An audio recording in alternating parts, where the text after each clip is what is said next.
नमस्कार. Very good morning to all students.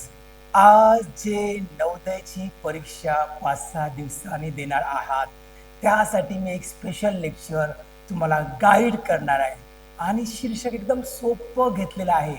Navodaya परीक्षेला निघताना भीतीमुक्त मनाची तयारी. मी डॉक्टर शेळके, इनर हार्मनी चॅनलमधनं. तर मुलांनो, परीक्षा तुम्हाला माहीत आहे, ही जीवनात परीक्षाच असते. ही कठीण असते, पण ज्यांचे ध्येय मोठे असते, ज्यांचा स्वतःवर विश्वास असतो, तेच लोक क्रॅक करतात परीक्षा आणि यशाचं शिखर गाठतात. असे हे सर्व माझे विद्यार्थी माझ्या समोर आहेत आणि मी त्यांना आज यशाचे मंत्र देणार आहे. तर परीक्षेला जाताना भीतीमुक्त तयारी कशी करायची? तर मुद्दे घेऊया. पहिला मुद्दा, श्वास नीट घ्यायचा आहे. परीक्षेसाठी घाबरायचं नाही. श्वास नीट घ्यायचा आहे, कारण की याला वैज्ञानिक किंवा सायंटिफिक कारण आहे. आपण घाबरल्यावर कधी श्वास घेतला तर आपल्या बॉडीमध्ये स्ट्रेस हार्मोन वाढतो, ज्याला की आपण कॉर्टिसॉल असं म्हणतो, आणि तो वाढल्यामुळे आपली हृदयाची धडधड, स्ट्रेस, हाताला घाम येणे, विचार विस्कळीत होणे, हे सगळं आपल्याला धोक्याचं आहे.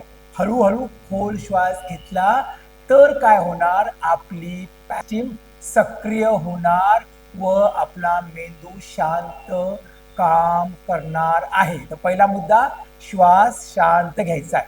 सेकंड, यांनी काय होणार, आता शांत श्वास घेतल्यामुळे आपला जो प्रीफ्रंटल कॉर्टेक्स असतो तो सुद्धा शांत राहतो. मग यांनी काय होणार, आपलं लक्ष केंद्रित होणार आणि आपल्याला उत्तर आठवायला सोपं जातं. हे सगळं सायंटिफिकली किंवा वैज्ञानिकांनी सिद्ध केलेलं आहे.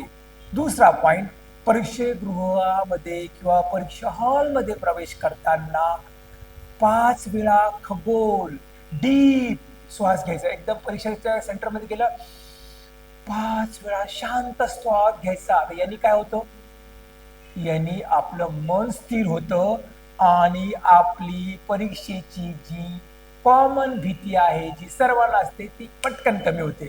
मग मी नेहमी सांगतो, श्वासावर नियंत्रण म्हणजेच मनावर नियंत्रण आणि परीक्षेला यश. ओके, हा होता आपला पहिला मुद्दा.